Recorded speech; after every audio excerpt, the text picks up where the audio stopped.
What is up, guys? Today we're going to be making a video on something a little different than we usually do on this channel. I'm going to be reading a serious story, and before you realize once you get in that I'm wearing something else and look different, it's because I was. I forgot to record the audio for the intro and outro, so yeah. But here we go. Stories on the internet. As you can see, we're going to start off with this one right here. Feel free to follow along with your fingers. Alright, so first off, my husband keeps texting me. He's been dead for 5 years. That's a long while. Drew and I had been married for 2 years when he got in the accident. Head-on collision, drunk driver, declared dead at the scene. That was back in 2020. Grieving him through the pandemic, completely isolated, was the hardest thing I've ever had to do. But I worked through it with my parents, with his mom. I've even started dating again. But then a text arrived. I got the first one while I was on a date at some over-fancy Italian place. A text from Drew's number. It was blank. Like someone had just hit the space bar and hit send. I got the next one a few days later. In the evening, while I was curled up with a book, it just had a period. So the first one was blank, so nothing, and then the second one is a period. The next one's going to be a 3-letter word. I can only predict it now. At first I thought it was a prank, as cruel as that would be, or maybe it was well intentioned by an older person, or someone on the spectrum. Maybe they thought the text would make me happy. Get this out of my face. Maybe they thought the text would make me happy. I asked around, but no one knew. I thought about going to the police, but there was nothing threatening in them, just strings of weird punctuation. Maybe it's a glitch, I thought. Maybe the system had reactivated his number by accident and was sending bits of code to me. Yeah, just that goddamn system just sending periods over and over, ... I hate when that happens to my old number, But the texts seemed to have a pattern. They were often sent when I was on a date or getting ready for one. It seemed just enough to be more than coincidental. I tried telling myself I was being paranoid, that it was all just chance. As the anniversary of his death approaches, though, the texts increased in frequency. They went from 1 or 2 a week to 1 a day, ... so on and so forth. Just nonsensical punctuation every time. I was starting to get desensitized to them. The first one had me cry. Now they just annoy me. On the anniversary of Drew's death, though, the text increased tenfold. I got 5 of them before noon. Over 13 in the afternoon. And as the time of his death approached, 9/11, they came in faster and faster. This is way more than coincidence. Someone is fucking with me. I went to the police. They said they'd be able to track where the texts were coming from, but they need some time to get in touch with the cell company. Probably just a scammer, the officer had said, even though I told him everything. There are tons of scams now with how bad the economy is. That's crazy, dude. So scams are only based off of the economy, apparently. Scams. Okay, where was I? But they're not trying to get anything out of me, I told them. And they're texting me way more today than any other day. On the day my husband died. They probably think this lady is fucking crazy. I'm like, what? I'm sorry for your loss, the officer had said in a detached tone. We'll get in touch with you when we know more, okay? So what else could I do? I went back home to start the tradition I did every year. At 7 o'clock, I put on his favorite movie, Stranger Than Fiction, and opened a bottle of wine. I patted the seat next to me as if gesturing an invisible him to sit down. This girl might just be crazy. I liked to talk to him, pretended he was actually sitting there with me.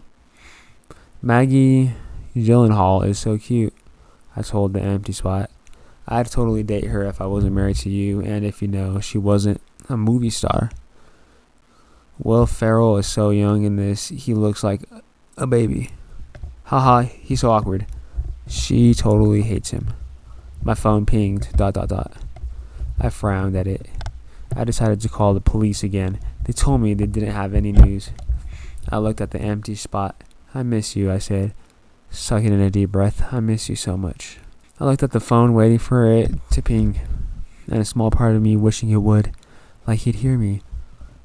What if the texts really are Drew, somehow? I thought of that Twilight Zone episode, where the old woman keeps getting phone calls, and then they find a downed telephone pole, the wires dangling over her husband's grave. Was this sort of the 2000s equivalent of that?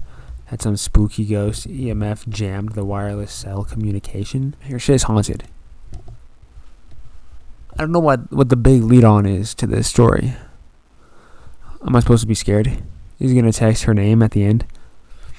But the phone didn't ping. Of course it didn't. This wasn't his ghost trying to contact me. This was someone fucking with me. Someone playing a sick game. The only answer I'd get was from the police. I got up and refilled my wine glass, but my hands were shaking as I poured. As I tried to get back on the counter, I dropped it. Crash. The glass bottle shattered into 1,000 jagged pieces. Merlot wine like blood pooled on the floor. Fuck, I whispered, fighting tears. I got a garbage bag and bent down to pick up the pieces. Ow. The piece I'd picked up had sliced into my thumb. Never clean-shaven glass while you're tipsy and crying. I guess. Cursing. I stood up and ran my thumb under the faucet, staining the water red. Ding. I glanced over at my phone, sitting on the couch armrest.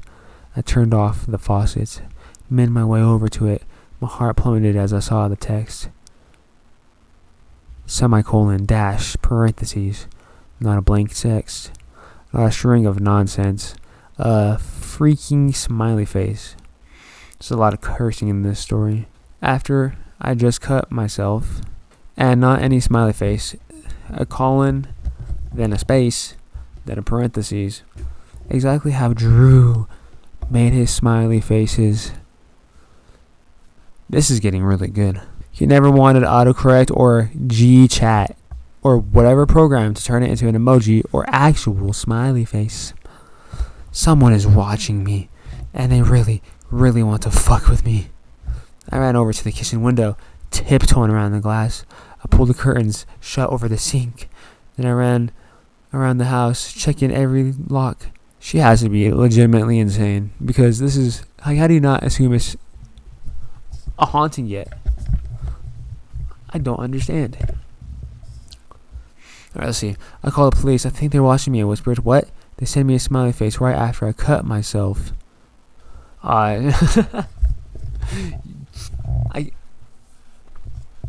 Bro, the cops are fucking, they're gonna laugh at her. Okay, that's probably just a coincidence. They've never sent a smiley face before or anything other than nonsense. Okay, calm down. You know what? I'm gonna get in touch with the cell company right away. I'll call you back in about 20 minutes, okay? Okay. I glanced back at the clock. 8:59. 12 minutes before Drew died. I walked back to the couch. Blood blooming on a paper towel wrapped around my finger. The phone was going off like crazy now. Ping, ping, ping. So, this is a crazy climax about to happen. They said it's going to take him 20 minutes, but no. There's only 12 minutes before the exact anniversary of his death hits. And now the phone's going crazy. What is going to happen? Shut up, I hissed. I looked at the empty spot, the paused frame of Maggie Gyllenhaal and Will Ferrell looking at each other. Ping, ping, ping. Shut up. 9:07 p.m. Ping, ping, ping, ping. I picked it up. One word was mixed in with the nonsense. Run. Run. Run. Ping, ping, ping, ping, ping, ping. The barrage of text was cut out by my ringtone. The police station. Finally, hello, I asked, my voice wavering. Get out of the house. His voice was low, coming through the speaker. Hey, this is getting good now. You see, where was this earlier? See, I'm looking over my shoulder. I'm scared now. I'm spooked. The texts are coming from inside your house. All the blood drained out of my face. I leapt up and scrambled towards the front door. Hands pulled me back roughly from behind. I fell flat on my face. Pain shot up my back. I looked up, blinking, and found myself looking up at Drew's mother. "Oh!" "Whore," she snarled. Yo, what? She spit spraying on my face. Her foot collided with my side as she kicked me. "You think you can just pretend like he didn't exist, don't you? As soon as he's dead, you just go off and start dating again." "It's been 5 years," I gasped. "You never really loved him, did you?" she shrieked. I tried to scramble up. She kicked me again. I coughed blood into the carpet. "Stop," I whimpered. "You're nothing but a..." The door slammed open. A police officer was standing in the doorway. Wow, I'm actually surprised. Let's finish this, though.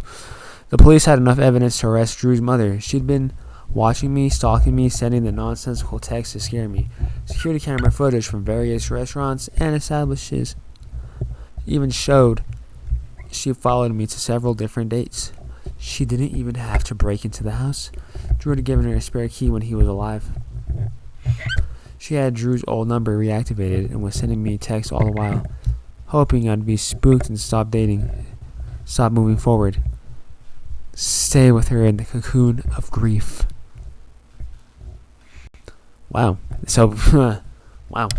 She didn't see all the nights I cried myself to sleep after those dates, wishing it was him next to me, knowing no one else could ever measure up. One thing, however, remains unexplained. The police, when they confiscated her phone, said she only ever sent symbols and smiley faces. She never sent the words "run." Sometimes I wonder if those texts were from Drew, watching over me, making sure I made it out alive.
So that was actually a good story in the end. I did not expect it to be his mom. Honestly, I thought it was just gonna be a cliche haunting. So my bad for talking all that shit. It was a good story. So yeah, if you guys like it, just like the video. We can get some more of these pumped out. If not, that's fine. Whatever. Making videos is fun either way. So y'all take care.